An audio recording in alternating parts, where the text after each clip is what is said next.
मेरे प्रिय प्रदेशवासियों, गणतंत्र दिवस के अवसर पर आप सभी को मेरी हार्दिक शुभकामनाएं। आज से 7 दशक पहले 26 जनवरी को ही हमारा संविधान लागू हुआ था। आज के ही दिन हम भारत के लोगों ने न्याय, स्वतंत्रता, समानता और भाईचारे के प्रति अपना दृढ़ संकल्प व्यक्त किया था। आज का पावन दिन लोकतंत्र के महान आदर्शों को याद करने का अवसर है। मैं राष्ट्रपिता महात्मा गांधी और संविधान के प्रमुख शिल्पी बाबा साहब अम्बेडकर सहित सभी महान स्वतंत्रता संग्राम सेनानियों एवं संविधान निर्माताओं को भी नमन करती हूँ। मैं देश की सीमाओं की रक्षा तथा आंतरिक सुरक्षा के लिए दिन रात तैनात रहने वाले सेना एवं सुरक्षा बलों के जवानों को भी प्रणाम करती हूँ। प्रिय प्रदेशवासियों, पिछला 1 वर्ष कोविड महामारी के कारण हम सभी के लिए बेहद चुनौतीपूर्ण रहा है। इस महामारी के विरुद्ध उत्तराखंड सहित पूरे देश ने एक अद्भुत आत्मविश्वास और संकल्प का प्रदर्शन किया।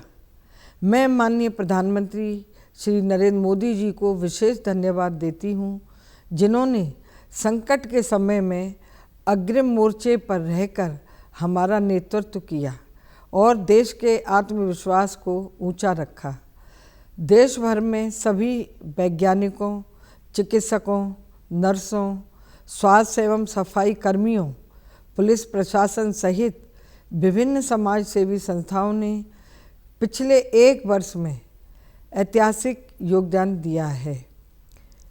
यह आप सभी के संकल्प और संघर्ष का प्रतिफल है कि देश में कोविड का पहला केस मिलने के 1 वर्ष से भी कम समय में वैक्सीन बना ली गई है। 16 जनवरी से विश्व का सबसे बड़ा कोविड टीकाकरण कार्यक्रम प्रारंभ हो चुका है।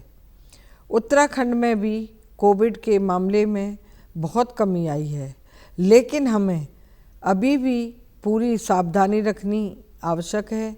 जैसा कि हमारे प्रधानमंत्री श्री मोदी जी ने कहा है, दवाई भी और कड़ाई भी। टीका लगने के बाद भी हम सभी को कोविड से बचाव संबंधी सभी नियमों का पूरा पालन करते रहना है। प्रिय प्रदेशवासियों, उत्तराखंड के समग्र विकास के लिए राज्य एवं केंद्र सरकार द्वारा कई कार्यक्रम चलाए जा रहे हैं। राज्य की खुशहाली के लिए आवश्यक है कि यहाँ की महिलाओं, युवाओं, किसानों, व्यापारियों सहित सभी वर्गों और समुदायों के लोगों को आगे बढ़ने के समान अवसर मिलें। महिलाओं के आर्थिक विकास एवं समग्र कल्याण हेतु रोजगार एवं स्वास्थ्य कार्यक्रम चलाए जाने महत्वपूर्ण हैं। महिलाएं इस प्रदेश के आर्थिक सामाजिक विकास की धुरी हैं। उनका अच्छा स्वास्थ्य, उनके साथ उनके परिवार हेतु पोषण युक्त भोजन और उनका आर्थिक सशक्तिकरण सरकार की प्राथमिकता में है। राज्य में गर्भवती महिलाओं तथा छोटे बच्चों के पोषण में सुधार लाने के लिए पोषण अभियान चलाया जा रहा है। भारत सरकार की प्रधानमंत्री मातृ वंदन योजना भी प्रदेश में संचालित की जा रही है। इस योजना का उद्देश्य गर्भवती महिलाओं को समस्त स्वास्थ्य जांच के लाभ प्रदान करना है, ताकि स्वस्थ मां एक स्वस्थ बच्चे को जन्म दे सके। महिलाओं तथा बालिकाओं की सुरक्षा भी एक महत्वपूर्ण विषय है।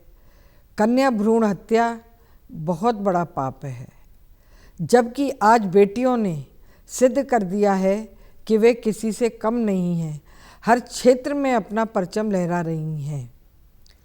मुझे खुशी है कि प्रदेश सरकार द्वारा महिलाओं एवं युवाओं के लिए ग्रामीण क्षेत्रों में ग्रोथ सेंटर खोले जा रहे हैं, जहां स्वयं सहायता समूहों के माध्यम से स्वरोजगार के अवसर सृजित हो रहे हैं। आत्मनिर्भर भारत को सफल बनाने के लिए एक आत्मनिर्भर उत्तराखंड का निर्माण भी आवश्यक है। स्वरोजगार योजना के अंतर्गत लगभग 150 प्रकार के कार्यों हेतु बैंकों से लोन की व्यवस्था की गई है। प्रधानमंत्री किसान सम्मान निधि योजना का लाभ प्रदेश के किसानों को मिल रहा है। पंडित दीनदयाल उपाध्याय सहकारिता कृषि कल्याण योजना के अंतर्गत किसानों तथा स्वयं सहायता समूहों को बिना ब्याज का लोन दिया जा रहा है। मेरा मानना है प्रदेश की ग्रामीण जनता को बिजली, पानी, सड़क, शिक्षा और स्वास्थ्य की मूलभूत सुविधाएं आसानी से उपलब्ध होनी चाहिए। प्रधानमंत्री सहज बिजली हर घर इस योजना के अंतर्गत सौभाग्य योजना लोगों के घरों में उजाला ला रही है। हर घर को नल से जल योजना में अगले वर्ष की समाप्ति तक हर ग्रामीण घर को पानी का कनेक्शन देने का लक्ष्य रखा गया है। प्रदेश में ग्रामीण क्षेत्रों में केवल 1 रुपये में पानी का कनेक्शन दिया जा रहा है।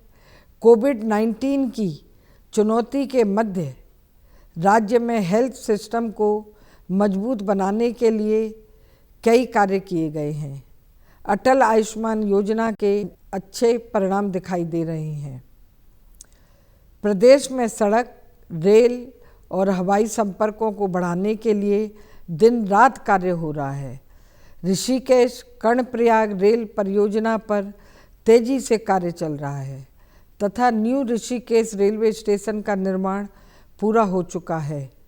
4 धाम सड़क परियोजना और भारतमाला परियोजना के द्वारा प्रदेश में विश्व स्तरीय सड़कें बनाने का कार्य तीव्र गति से हो रहा है। जौली ग्रांट एयरपोर्ट को अंतर्राष्ट्रीय स्तर का बनाया जा रहा है। प्रधानमंत्री ग्राम सड़क योजना के अंतर्गत पिछले 3-4 वर्षों में ही 6000 किलोमीटर से अधिक सड़कें बनाई गई हैं। समग्र पर्वतीय विकास की अवधारणा के अनुरूप ही गैरसैंण को ग्रीष्मकालीन राजधानी बनाने की अधिसूचना जारी की गई है। भारतवर्ष तक्षशिला और नालंदा विश्वविद्यालयों की भूमि रही है, जिन्होंने यहाँ शिक्षा के सर्वोत्तम मानक स्थापित किए।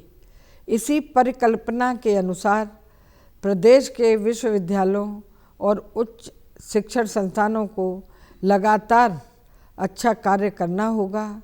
भारत की नई शिक्षा नीति के अनुरूप सभी शिक्षण संस्थानों को आवश्यक कदम उठाने के निर्देश भी दिए गए हैं।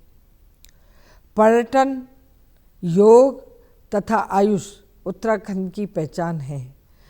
अपनी पारंपरिक पहचान को आधुनिक तौर तरीकों से मिलाकर हमें इन क्षेत्रों को आर्थिक विकास का माध्यम बनाना होगा। राज्य में पर्यटन, जैविक कृषि, योग, आयुष इन सभी को एक साथ जोड़ते हुए एकीकृत आदर्श कृषि पर्यटक ग्रामों की स्थापना करनी आवश्यक है। इससे न सिर्फ स्थानीय स्तर पर रोजगार के अवसर बढ़ेंगे, बल्कि देश विदेश से आने वाले टूरिस्ट को विविधता देखने को मिलेगी। हरिद्वार कुंभ के लिए शासन के स्तर पर तैयारियां की जा रही हैं। साधु संतों के आशीर्वाद तथा स्थानीय निवासियों के सहयोग से कुंभ का सफल आयोजन हमारी प्राथमिकता है। उत्तराखंड गंगा यमुना का मायका है, हिमालय और वन संपदा की भूमि है। यहाँ से प्रकृति, पर्यावरण और जल संरक्षण का संदेश पूरे विश्व को प्रभावित करता है। हमें सदैव पर्यावरण एवं जल संपदा के संरक्षण हेतु समर्पित रहना होगा। मैंने स्वयं आपके मध्य आकर आपकी चुनौतियों और आपकी क्षमताओं को निकट से देखा है। इसीलिए मैंने राज्य के प्रत्येक जनपद में एक अनुसूचित जाति बाहुल्य ग्राम को मॉडल ब्लेज बनाने का संकल्प लिया है। मेरे द्वारा प्रदेश की कई समाजसेवी संस्थाओं के सहयोग से दुर्गम क्षेत्रों में लोगों तक राशन, गर्म कपड़े और अन्य आवश्यक वस्तुओं का वितरण भी कराया गया है। बच्चों को ऑनलाइन पढ़ाई के लिए स्मार्टफोन वितरण का कार्य भी प्रारंभ किया है। जब भी मुझे अवसर मिलता है, मैं गरीब वंचित वर्ग के बच्चों को राजभवन आमंत्रित करती हूँ और उन्हें आगे बढ़ने के लिए भी प्रेरित करती हूँ। प्रिय प्रदेशवासियों, हम नए भारत के निर्माण के साक्षी बन रहे हैं। अब वह दिन दूर नहीं जब भारत एक बार पुनः विश्व गुरु की पदवी पर आसीन होगा। कोविड-19 महामारी से सफलतापूर्वक लड़कर और फिर अपनी स्वयं की वैक्सीन बनाकर भारतवर्ष ने एक बार पुनः अपनी श्रेष्ठता सिद्ध की है। अब आवश्यकता है कि हमारी युवा पीढ़ी नई प्रगतिशील सोच के साथ भारतीय संस्कृति और मूल्यों को आत्मसात करते हुए नव भारत के निर्माण हेतु अपना 100% योगदान दे। गणतंत्र दिवस हमारे संविधान का उत्सव है। आज के दिन मैं संविधान के प्रमुख शिल्पी बाबा अंबेडकर के एक विचार के साथ अपना संबोधन समाप्त करती हूँ। बाबा साहब ने कहा था, लोकतंत्र को बनाए रखने के लिए अपने सामाजिक और आर्थिक लक्ष्यों को प्राप्त करने के लिए अडिग निष्ठा के साथ संवैधानिकता का ही सहारा लेना चाहिए। मुझे विश्वास है कि बाबा साहेब के ये शब्द सदैव हमारा मार्गदर्शन करेंगे। एक बार पुनः आप सभी को गणतंत्र दिवस की हार्दिक शुभकामनाएं। जय हिंद।